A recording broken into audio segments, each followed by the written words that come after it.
Hello everyone, my name is Nomad, hope you're doing well, and welcome to episode 19 of my Ultimate Moze Guide series. Today we're going to go over what I think are some of the best Dahl weapons currently in the game. So yeah, I'm going to be covering just a few of my personal favourites that I use for a lot of my builds, and we're going to be covering where you can get the guns, what the best anoints are, and what sort of build and gear the gun will work best with. Just a reminder that if you find this video useful, please consider dropping a like and subscribing to the channel too.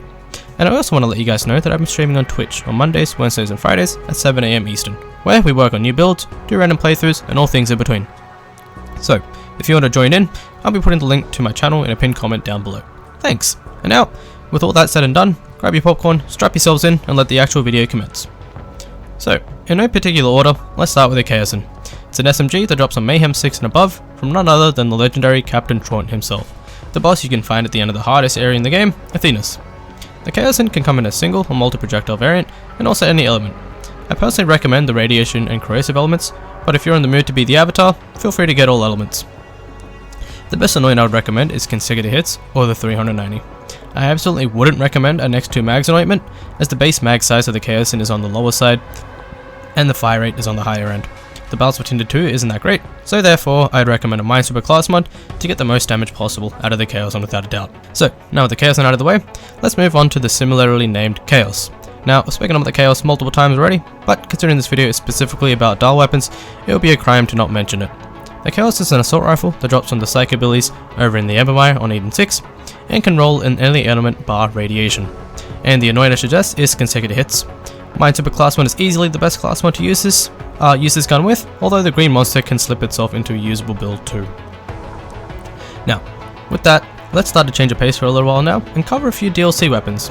And we can start with DLC 4, in the form of the Bloodstaff Beast. It's an SMG that drops from Evil Lilith in Castle Crimson. It can come in a ×2 or ×3 variant, but I highly recommend the ×2 due to the balance between damage and ammo consumption. It can also roll in any element, but I recommend radiation just because it's my favorite element and it works well in most situations. So, what makes the Bloodstaff Beast unique? Well, the gun basically has an inbuilt short fuse mechanic, you know, Moze's capstan skill that has a chance to create a secondary explosion.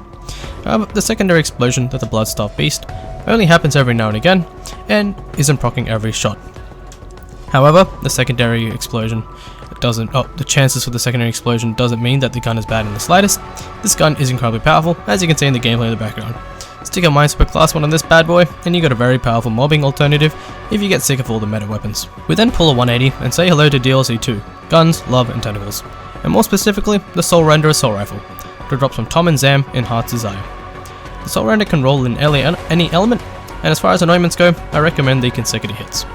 The Soulrender's special effect is that it creates skulls that do splash damage that home into enemies. These skulls do an incredibly solid amount of damage and can also proc Skag them, which does a little bit of damage too, I guess. Minesweeper or even Green Monster work very nicely with this gun without an absolute doubt. Now, let's move away from DLC gear, shall we, and back to base game weapons. And we can touch base on the Sandhawk. It's an SMG, it's a sniper this time. The Sandhawk is a sniper rifle, and in my opinion, one of the strongest guns in the game, despite consuming more ammo than I consume Hershey Kisses in a day. The Sandhawk can roll in any element, and drops a Katagawa Jr. in Atlas HQ, over yonder on Promethea. As far as anointments go, I highly recommend getting yourself one in the consecutive hits, or the 390. Minesweeper carries this gun into god tier territory, and I absolutely would not recommend Blastmaster for this weapon of mass destruction, due to its ammo guzzling nature. Moving swiftly along, we get to the Star Helix. Yet another assault rifle that drops on Power Troopers, also in Atlas HQ on Promethea. The Star Helix can roll in all elements, bar corrosive, and has suggested consecutive hits anoint for this gun. The Star Helix, however, does have a downside, and that is its firing pattern. As you can see in the background gameplay, the gun has a bit of a sweet spot you have to be standing in order to deal the maximum amount of damage. It will take some time to getting used to, as opposed to just standard firing guns like the Kaos for example. But once you nail that sweet spot, your damage will be reliable enough to clear any mobbing encounters in the game. Minesweeper class mod works best for this, however, you can get away with a Green Monster too, and I have done so on stream. And last but not least, we finally get to the Breath of the Dying. Now, I spoke about this gun in my State of Moze September edition, link at the top right now, so I'll quickly gloss over this gun now. You can get it from the Blinding Banshee in Desolation's Edge. It's a corrosive lock rifle that upon getting a kill, will spawn corrosive orbs in all directions that deal huge damage.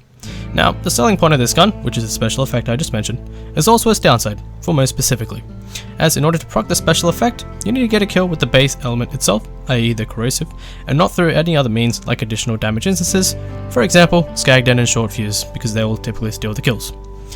However, the gun is still very powerful, even without using that constant proc into the special effect, and as you can see in the gameplay, still slaps. Now, I highly recommend the Minesweeper class mod and consecutive hits anointment for this killing machine.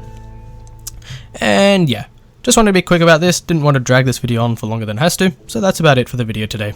And yeah, just basically what I think some of the best Dahl weapons are in the game for Moze, to smash through any content currently in the game. Like always, if you have any questions or suggestions for future videos, or if you think I actually missed out on a few Dahl weapons that you guys enjoy, do let me know down in the comments below. But with all that, thank you guys so much for watching, take care of yourselves, and I'll see you guys in the next video. See ya!